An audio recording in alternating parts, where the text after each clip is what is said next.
Alors, bonjour tout le monde. Première capsule vidéo de l'année en informatique. En fait, aujourd'hui, ce qu'on va faire, c'est un retour sur toutes les commandes qu'on a vues dans Word l'an passé. Donc, dans une seule et même capsule vidéo. Évidemment, je prends pour acquis que vous en avez déjà une petite base, donc c'est vraiment un rappel. C'est pour ça que ça va être un petit peu plus rapide. Et par la suite, vous aurez un exercice à faire pour être capable de tout mettre ça ensemble, voir où on en est. On se rappelle que le logiciel Microsoft Word est en fait un traitement de texte. Un traitement de texte, dans le fond, c'est un logiciel qui permet, oui, d'écrire du texte, mais de produire beaucoup de documents dans lesquels il va y avoir des tableaux, des images. Donc, c'est probablement le logiciel que vous allez utiliser le plus cette année, mais surtout le logiciel aussi que vous allez utiliser le plus dans votre vie probablement. Alors, on y va tout de suite. Donc, j'ai ouvert une fenêtre Word. Je vous rappelle, dans le fond, Word est un logiciel qui fait partie de la suite Microsoft Office. Son logo, c'est un W bleu, là, un gros W bleu. Alors, c'est parti. Lorsqu'on arrive dans une fenêtre Word, première chose qu'on doit faire, ce serait d'aller établir notre environnement de travail. Donc, pour faire ça, on va aller faire notre mise en page. Et ça, on fait ça dès le début. Donc, on va aller établir nos marges. Moi, j'aime bien personnaliser mes marges. Donc, moi, j'aime bien le 2 cm à gauche, à droite, en haut et en bas. Par contre, vous allez avoir souvent des travaux où vous allez avoir à répondre à des exigences. Donc, vous allez pouvoir venir modifier ça ici. C'est aussi à cet endroit-ci qu'on pourrait choisir portrait ou paysage, dépendamment dans quel sens on veut travailler, et le format du papier qu'on veut utiliser. Moi, je vais travailler avec du 8,5 par 11. OK. Ça, c'était le premier ajustement. Deuxième petit ajustement, Word par défaut nous impose un espacement. Je sais pas pourquoi il met ça, mais première chose, ça ici, en fait, c'est un espace qu'à chaque fois que vous allez faire Enter, donc un retour, il crée un espace après votre Enter qui est vraiment pas nécessaire, mais qui prend de l'espace. Et si on veut créer cet espace-là, on se le fera nous-mêmes. Donc, on va mettre un espacement de 0. Donc, on peut aller à cet endroit-là pour mettre notre espacement de 0, mais je pourrais aussi aller dans l'onglet Paragraphe qui est ici. Et quand je vais dans Paragraphe, j'aurais pu mettre le 0 ici. Là, il est déjà fait parce que je viens de le modifier, mais c'est l'emplacement où bien important, avant même de commencer, pour que notre document au complet ne crée pas des espaces inutiles. Bon, pendant que je suis ici, je vais jouer avec l'interligne. Je vais aller à l'interligne simple. Et là, je suis prêt à débuter. Donc, mon environnement de travail est placé. Je retourne à l'accueil. Admettons que je veux d'abord créer une en-tête. Donc, une en-tête, ça serait d'écrire la date ici, évidemment. Là, je n'écris pas la date d'aujourd'hui, mais j'aurais pu. Ensuite, je voudrais aller écrire mon nom complètement à droite. Donc, ce que je vais faire, je vous rappelle, on se crée un tabulateur. Donc, dans la règle qui est en haut de la page, je clique. Ça vient me créer ce qu'on appelle un tabulateur gauche. Ensuite, si je fais double clic dessus, je vais pouvoir choisir quel type de tabulateur que je veux. Moi, j'aime bien le tabulateur de droite. Et ce que ça va faire, il vient de changer de barre. Et là, je peux aller le placer exactement où je veux. Ce que ça fait d'avoir créé un tabulateur comme ça, pendant que je suis sur cette ligne-là, donc la première, si j'appuie sur la touche Tab, qui est en haut à gauche sur votre clavier, automatiquement, ça m'amène à cette position-là. Et l'avantage, c'est que si j'écris maintenant mon nom, disons au complet, et voilà, dans le fond, ça s'aligne complètement à droite. Et là, quand je vais changer de ligne, mon tabulateur, tant que je ne l'ai pas enlevé, il est toujours là. Là, je peux écrire le nom de l'enseignant ou de l'enseignante. Ensuite, si j'appuie sur Tab, je m'en vais directement où je veux. Et là, l'avantage, c'est que ça va vraiment aligner, aligner exactement à droite, donc avec mon nom, mon groupe. Et là, à partir de ce moment-là, j'ai terminé mon en-tête. J'appuie sur la touche Enter. Ensuite, je vais aller enlever, parce que je n'ai plus besoin de mon tabulateur, je vais aller l'enlever. Et là, si jamais j'en ai à rajouter, je vais pouvoir les rajouter une ligne à la fois. Donc, je vais passer encore une ligne. Disons que je vais aller au centre, je vais me mettre en gras, souligné, et je vais mettre mon titre. Je suis prêt à commencer.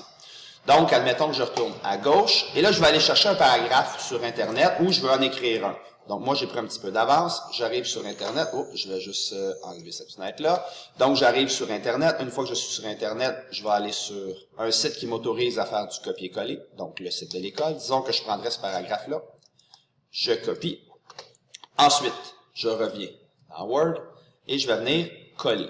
J'ai mon premier paragraphe, et là, avec ce paragraphe-là, je pourrais décider de le justifier gauche-droite, seulement à droite, de le centrer, donc différents éléments. Je peux aussi jouer avec l'interligne qui se trouve ici. Donc, je pourrais aller jouer, par exemple, à interligne.5. Je peux jouer avec la grosseur. Je peux jouer avec les polices de caractères. Donc, ça, c'est pas ça qui est un gros problème. Je peux aussi jouer avec la couleur. Ensuite de ça, admettons que je veux insérer une image au travers. Donc, pour insérer une image, disons que je vais sur Internet.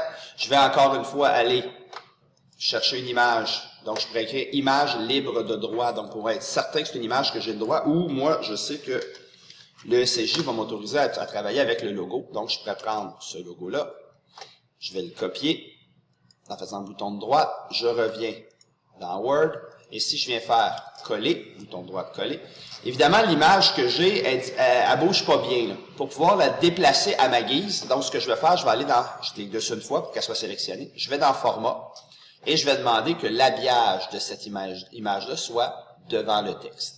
Ce que ça fait, c'est que ça me permet maintenant de la bouger. Bon, évidemment, je peux la rapetisser, la mettre à la bonne grandeur. Si je veux aller la mettre en haut, j'aurai aucun problème. Je peux maintenant l'amener où je veux. Le problème, c'est que vous remarquez, si je veux la mettre au travers de mon paragraphe, ben j'ai un problème. Donc, ce que je vais faire, je vais juste venir habillage et je vais venir mettre au travers. Et là, je ne cacherai pas le texte qui est en dessous. Donc là, je pourrais la mettre complètement à droite, complètement à gauche. Ou si, par exemple, elle était un peu plus petite, je pourrais même la venir mettre à la limite au travers du texte, soit au centre. C'est pas super idéal, mais ça pourrait être faisable des fois si jamais c'est ce qu'on a besoin. Alors, voici pour l'insertion d'image. Maintenant, si on veut insérer un tableau, vous voyez, j'ai fait Enter, donc j'ai changé de ligne. Si je veux insérer un tableau, je vais dans Insertion, insérer un tableau. Et là, mon tableau, je pourrais décider la grosseur que je veux. Donc, par exemple, je pourrais prendre 2 lignes et 3 colonnes. Si ensuite, je veux modifier mon tableau, donc, par exemple, ces 2 cellules-là, je voudrais qu'ils soient ensemble, faire une grosse cellule, je pourrais sélectionner les deux, venir dans Disposition, et demander de fusionner les cellules. Ah, et là, ce que ça me crée, dans le fond, une grande cellule parce que je les ai fusionnées. Je pourrais faire la même chose, mais à l'inverse, c'est-à-dire fractionner. Par exemple, admettons que j'ai besoin ici, je ne sais pas pour quelle raison, de 2 lignes. Je pourrais dire, je veux venir fractionner, et j'ai besoin de une seule colonne, mais j'aurais besoin de 2 lignes, par exemple. Je ne sais pas pour quelle raison. Et là, il vient me créer, voyez-vous, il a créé 2 lignes, et en créant 2 lignes, évidemment, ce que ça a fait, ça a augmenté ma hauteur de ligne. Ensuite, si jamais, parce que je veux mettre, exemple, un titre ici, je souhaiterais que mes cellules du haut soient un peu différentes pour vous montrer que c'est bien un titre, je pourrais venir dans la création et dire que je vais avoir une trame de fond. Une trame de fond, en fait, c'est de mettre une couleur. Si je mets noir, ben, il faudrait que je pense après ça à mettre mon texte en blanc. Par contre, moi, j'aime bien le gris. Donc une petite trame de fond grise, et là après ça, dans le fond, je peux compléter mon tableau en inscrivant ce que je souhaite écrire. Évidemment, toutes les fonctions sont applicables, le gras, le souligné, et ainsi de suite. Donc ça, c'était pour l'insertion d'un tableau. Tant qu'on est dans l'insertion, si je veux insérer des formes, je peux venir dans Insertion, insertion d'une forme, et là, il existe des formes géométriques, des flèches, donc différentes choses. Peut-être juste vous faire un petit rappel, admettons que je prends cette forme-là, qu'on appelle organigramme, je la place ici. Dès qu'elle est placée, je peux venir modifier son remplissage, disons aucun remplissage. Je pourrais venir modifier son contour en disant que je veux noir. Je veux aussi un contour un peu plus épais. Ça, c'est des choses qui sont faisables. Par contre, si maintenant je veux écrire du texte, bien, pour écrire du texte, je pourrais faire à l'intérieur, bouton de droite, ajouter du texte. La seule chose, c'est que si j'écris présentement, habituellement, il m'écrit en blanc. Donc, ce que je vais faire, je vais venir ici. On va juste tester, là. Voyez-vous, là, j'essaie d'écrire et il écrit en blanc. Donc, ce que je vais faire, je vais venir lui demander que ça ici, en fait, là, celui du milieu qui est là, c'est le contour du texte. Dans le fond, mon contour de texte, ce que je souhaite, c'est que mon contour soit noir, automatique noir. Et celui-là ici, c'est le remplissage du texte. Je vais m'assurer qu'il est aussi en noir. Et normalement, si je m'en viens, effet du texte, j'ai pas besoin d'effet, là, donc je peux le laisser comme ça. Là. Si je m'en viens écrire, là, ça devrait normalement fonctionner. Donc, je reviens ici, je vais lui demander, disons, noir. Celui-là, et voilà, il vient de se placer en noir. Et l'autre aussi en noir, je prends pas de chance. Donc, pas automatique. Par défaut, automatique, il me met blanc. Donc là, j'ai mis noir. Et évidemment, si je continue à écrire, je pourrais écrire mon message. Si je souhaite le déplacer, celui-là, j'ai pas besoin de faire habillage devant le texte. Par contre, je peux jouer avec la dimension. Puis je pense que je peux même l'amener dans mon tableau, à la limite, si j'avais besoin de l'amener dans le tableau. Si je veux insérer maintenant un word art. Un word art, c'est pour faire des titres souvent. Donc, insertion d'un word art. Et là, le word art, dans le fond, je peux choisir la forme. Par exemple, je pourrais prendre celui-là ici. Il vient de s'insérer. Et la même chose, je pourrais venir, un peu comme tantôt, dire, le remplissage, attention, ça serait le rectangle alentour. Moi, ce que je veux, c'est la partie du texte. Donc, je pourrais dire, par exemple, je veux un contour noir, pas un contour, un remplissage noir, et un contour, par exemple, noir aussi. Donc, noir aussi. Et là, ça me fait un texte qui est un peu plus gros. Et je pourrais, par exemple, le retourner, donc je peux jouer avec. Puis pour le bouger, probablement aussi habillage devant le texte. Ça me permet maintenant de l'amener, par exemple, où je veux, si j'avais besoin de le mettre à différents endroits. Je pourrais le mettre au travers, donc tout ça. Ensuite, si je veux insérer une zone de texte, C'est-à-dire, j'ai besoin de texte, mais à un endroit bien précis. Donc, je peux faire insertion. Insertion de quoi? Insertion d'une zone de texte.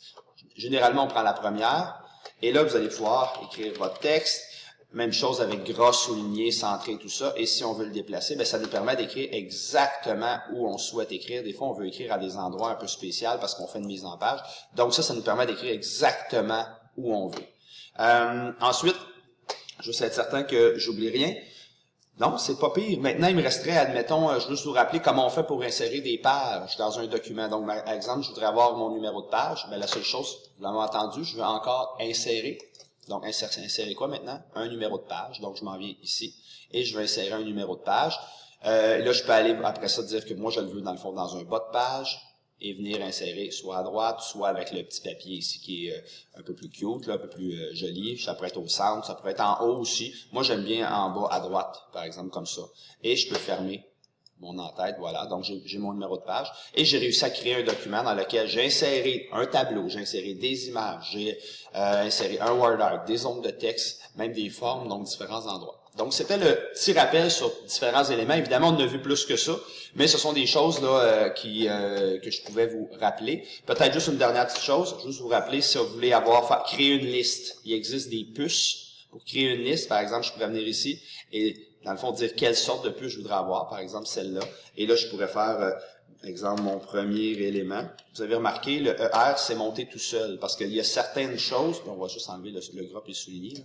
Donc, gras et souligné. Il y a certains éléments, des fois, où Word va transformer. Par exemple, si je veux écrire une fraction comme une demi, en écrivant 1, la barre 2, Word devine que je veux faire une demi. Probablement même chose avec un quart. Voyez-vous, il transforme déjà ça en fraction, donc c'est pratique pour certaines choses. Si on veut pas la transformation, on a juste à écrire, par exemple, un quart, et quand je vais le faire, j'ai juste à faire annuler ou CTRL-Z. Si je fais annuler, il va me remettre ce que j'avais. Parce que des fois, Word, il pense pour nous autres, mais il pense pas exactement ce qu'on souhaiterait avoir. Alors, c'est la première vidéo qui va être un peu la revision de ce qu'on avait vu en Word. Je vous souhaite une bonne année, puis on se revoit pour un autre sujet un petit peu plus tard.